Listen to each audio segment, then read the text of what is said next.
Filhos e filhas de Deus, a paz do Senhor Jesus Cristo. É uma alegria poder estar compartilhando esta live com vocês para tratar acerca de um assunto bastante relevante nos nossos dias atuais, principalmente nesses dias que estamos vivendo de pandemia e isolamento social. Eu quero apenas apresentar uma síntese falando acerca da fisiopatologia da ansiedade. Você sabe o que é fisiopatologia da ansiedade? Ou você sabe o que é a ansiedade?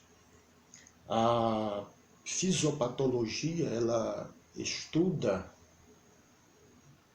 a ansiedade do ponto de vista fisiológico, biológico, patológico e emocional. Do ponto de vista fisiológico, a ansiedade é um estado de funcionamento do cérebro em que ocorre a ativação do eixo do hipotálamo, hipófise e adrenais, acarretando aí sinais ou sintomas neurovegetativos, tais como insônia, taquicardia,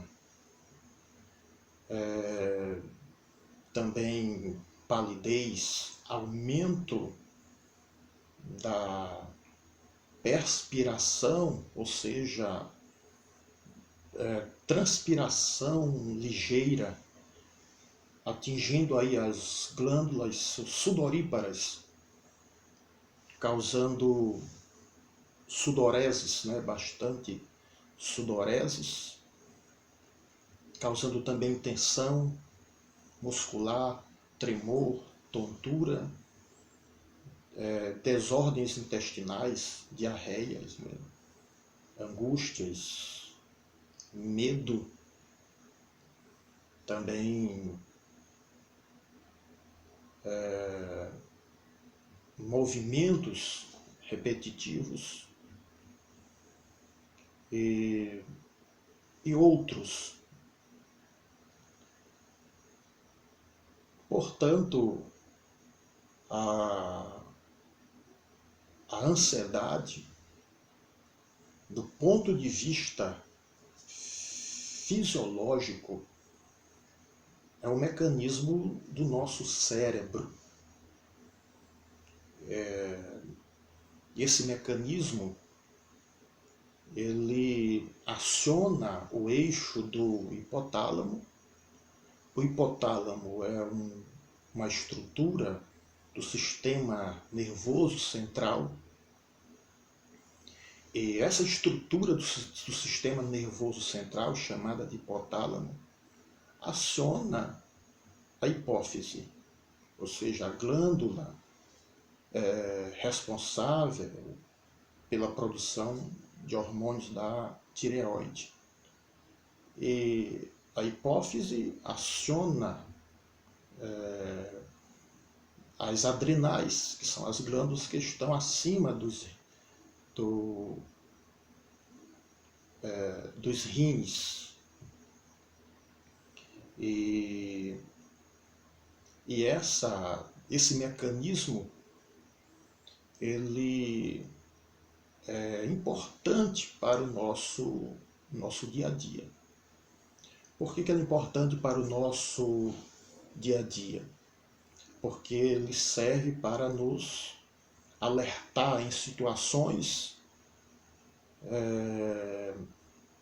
adversas, situações desconhecidas e inesperadas. Uma dose de ansiedade é importante para o nosso dia a dia.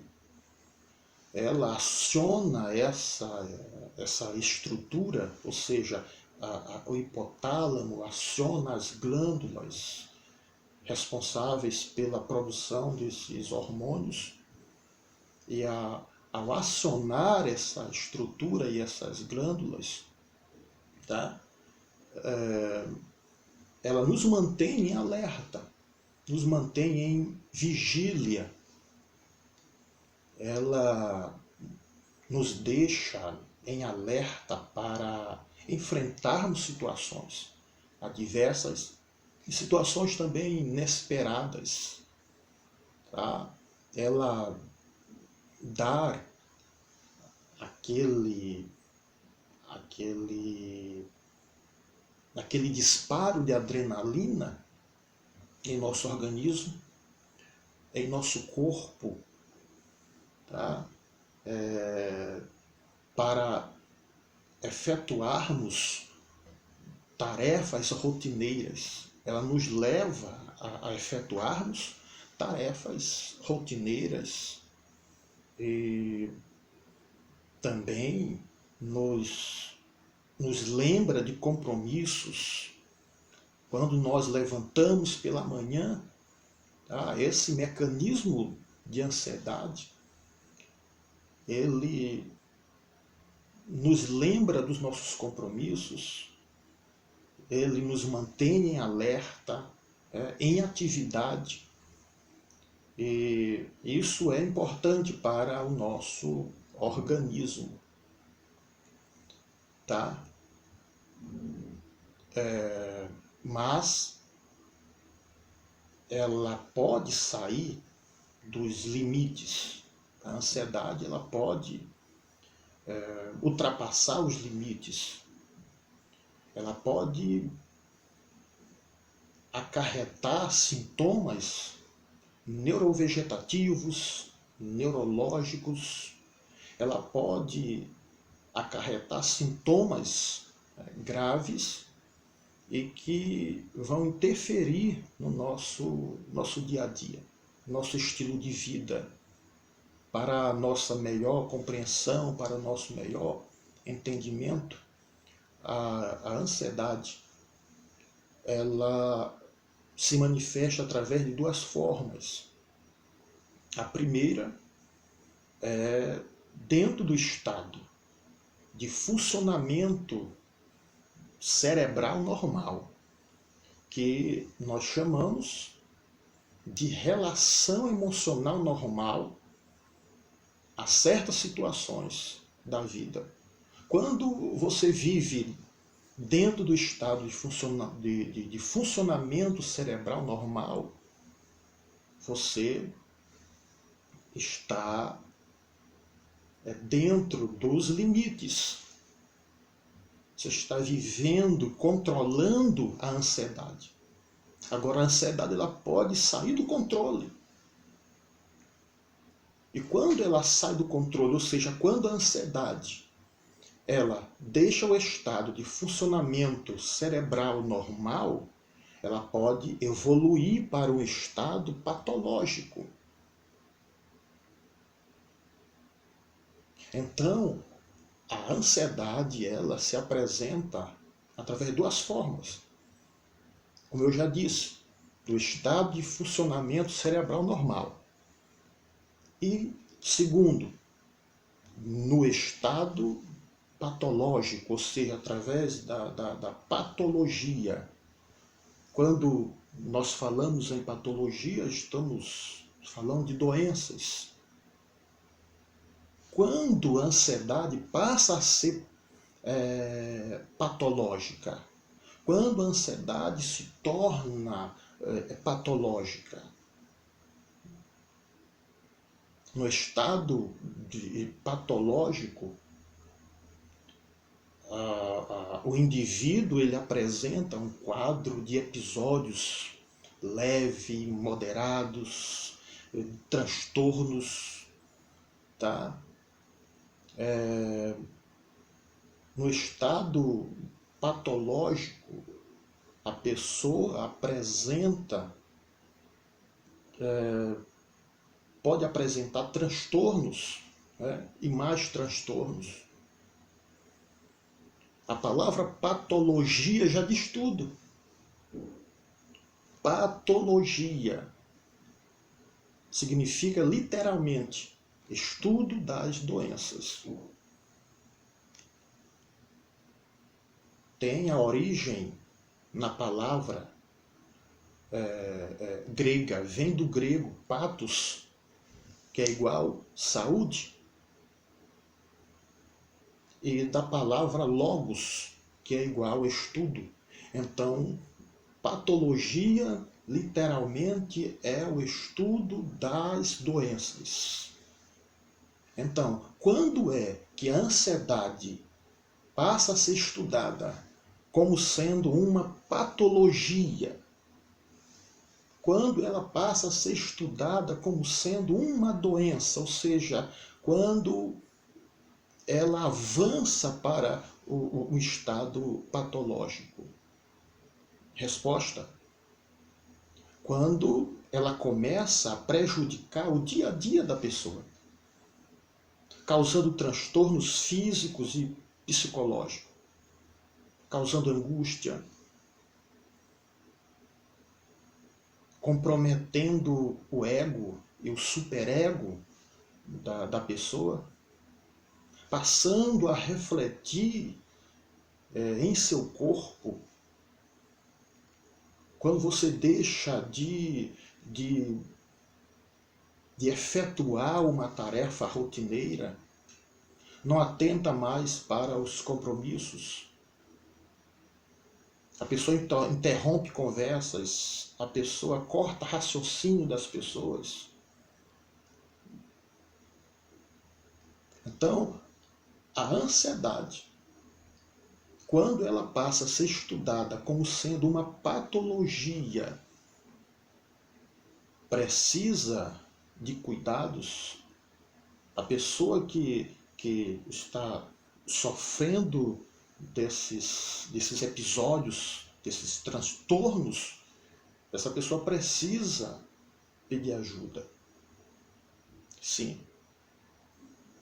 A ansiedade ela se torna patológica quando ela passa a apresentar transtornos.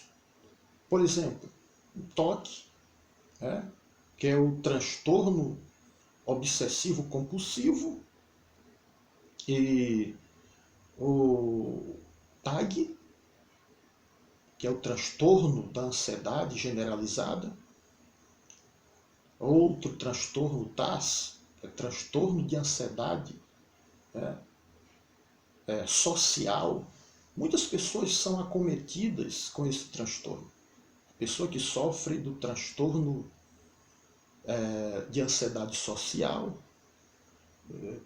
tem medo de se relacionar com as pessoas, tem medo de estar em convívio com pessoas na sociedade, se sente insegura, tem medo de pessoas, medo de conversar, medo de dialogar, medo de fazer uma palestra.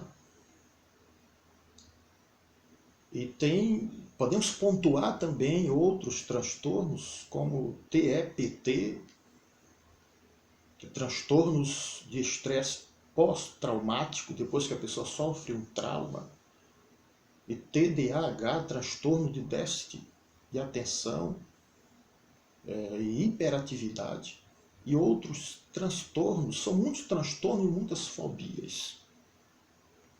No aspecto emocional, vamos falar da ansiedade no aspecto emocional. Já falamos da ansiedade no aspecto fisiológico.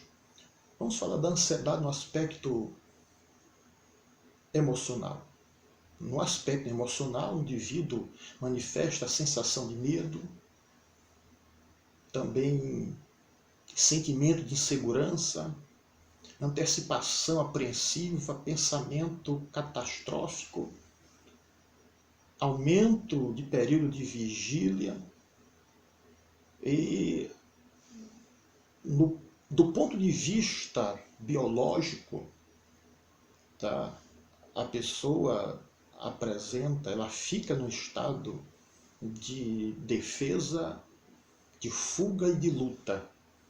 Defesa, fuga e luta. Defesa, fuga e luta. Ela não se encontra. Não encontra uma saída, não acha uma saída, não acha um escape. E isso pode levar a pessoa a sofrer de outros distúrbios, pode evoluir para um episódio leve, moderado de depressão. Se não for tratado, né? Se não for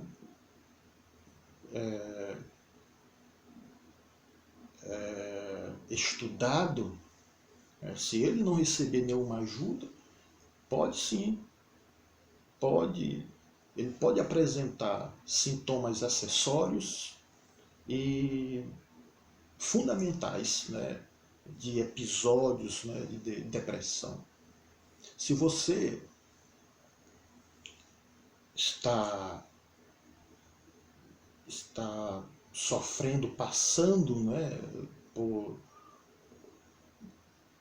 alguns sintomas desses, se você porventura, né, apresentar algum desses sintomas, e esses sintomas persistirem durante semanas, né, meses e meses, tá? Você precisa de ajuda. Então busque ajuda, peça ajuda, procure o seu pastor, procure aí o seu dirigente, o seu pastor, que ele dispõe de mecanismos e práticas complementares, práticas integrativas e complementares, que vai auxiliar você a sair desses episódios, a sair dessa situação. Né? O pastor ele pode usar os mecanismos de aconselhamento, vai te ajudar muito dentro da palavra, né? A prática de oração, e havendo, né, necessidade de encaminhar você para um profissional, ele vai encaminhar, com certeza, para ver o seu bem, né? Para ver você mudado, né? Ele vai encaminhar para um profissional. Quero agradecer a vocês, tá? Um abraço a todos vocês, especialmente aos jovens da minha igreja, os jovens de Cedral, né? Deus abençoe a todos em nome de Jesus. Se você quiser conversar conosco, você pode conversar no privado. Nós estamos aqui para ajudar você, para auxiliar você, tá? Apresentando também algumas práticas integrativas, complementares, para ajudar você naquilo que for possível, tá? E com terapias também.